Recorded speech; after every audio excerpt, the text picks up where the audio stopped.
Assalamualaikum warahmatullahi wabarakatuh. Oke, kali ini kita masuk ke materi pertama di pertemuan ketiga, yaitu tentang pemrosesan sekuensial. Pemrosesan sekuensial itu adalah sebuah deretan instruksi atau aksi yang akan diproses atau dieksekusi oleh komputer berdasarkan urutan penulisannya. Jadi dari langkah 1 sampai langkah N atau langkah akhir, dia akan dieksekusi secara urut. Jadi tiap barisnya hanya dikerjakan satu persatu tanpa ada loncatan atau perulangan, dan dilakukan sekali setiap instruksinya. Nah, syarat dalam sebuah pemrosesan sekuensial, kita harus tahu dulu initial step-nya atau kondisi awal yang harus dipenuhi untuk melaksanakan instruksi tersebut apa sih gitu. Kemudian kita juga harus tahu apa itu final state-nya. Jadi kondisi setelah instruksi atau aksi terakhir ini dieksekusi, apa yang akan terjadi atau apa yang diharapkan oleh proses ini. Nah, untuk penulisannya, kita tulis urut per baris. Instruksi yang akan dilakukan atau aksi yang akan diproses ini ditulis urut per barisnya. Contohnya, saya punya program sekuensial.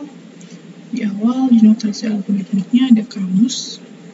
Lalu kita definisikan dulu ada apa saja, dan di algoritmanya rumusnya seperti apa atau ekspresinya seperti apa.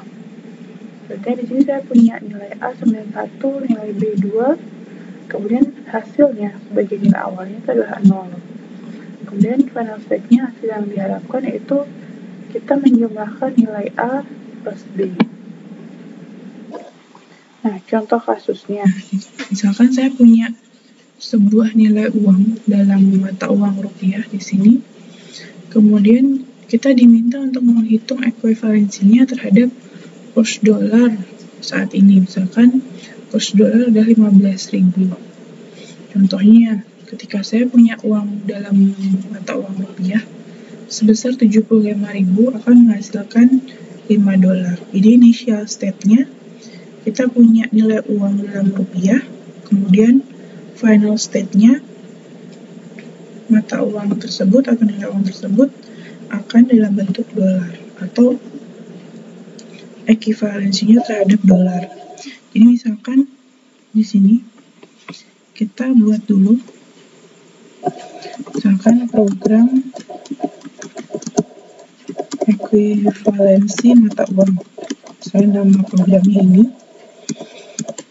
Kemudian di sini kita buat kamusnya. Di kamusnya tadi kita ketahui misalkan uang sama dengan 75.000. Kemudian kita tahu kursnya, kurs dolarnya adalah 15.000. Maka di sini untuk algoritmanya itu adalah misalnya dolar, uang dolar sama dengan uang rupiah dibagi dengan kursnya.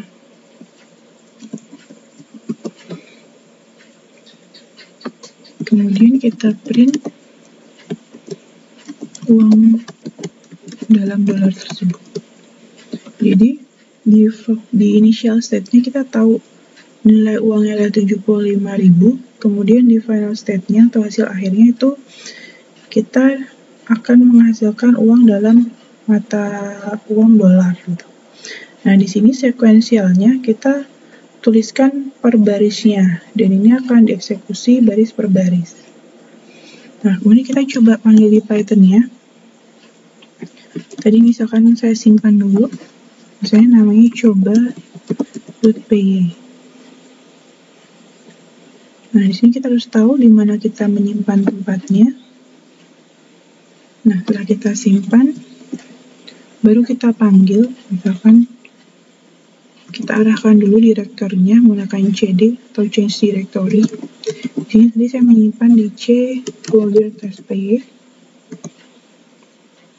Berikutnya saya panggil file tadi, program kita tadi, yang namanya coba.py. Nah, di sini akan menghasilkan $5. Nah, di sini tiap baris instruksi akan dieksekusi oleh komputer, sedangkan yang menggunakan komentar ini tidak akan dieksekusi. Nah, dalam sekuensial kita juga harus perhatikan yang namanya indentasi. Jadi ketika menulis program, kita benar-benar perhatikan indentasinya. Biasanya berupa spasi atau menggunakan tab. Jadi program yang kita buat, instruksi-instruksi yang kita tulis itu untuk mempermudah pembacaan, biasanya indentasi juga mempengaruhi. Tapi karena di sini sekuensial, di mana semua baris dilakukan secara urut, maka di sini seharusnya tidak menggunakan indentasi. Jadi tidak ada yang perlu menjorok ke dalam seperti ini.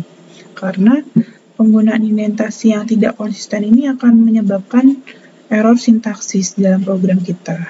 Jadi ketika kita menulis misalkan di dalam sini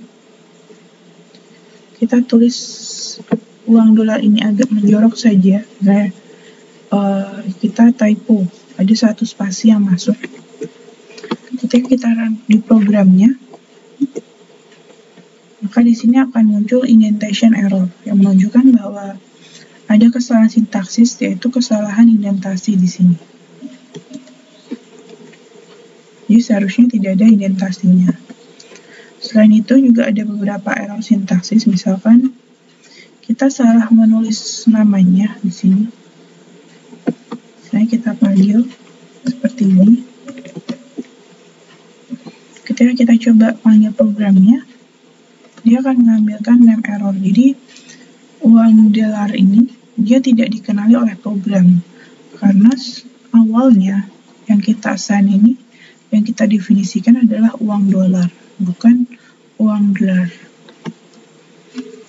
Nah, di sini kita lihat di sini ada kesalahan name error. Jadi ketika kita menemukan name error, kita coba lihat di bagian ini atau di line 9 ini ada salah apa tadi. Ternyata kurang huruf O-nya, sehingga namanya tidak sesuai dengan nama yang sudah didefinisikan sebelumnya.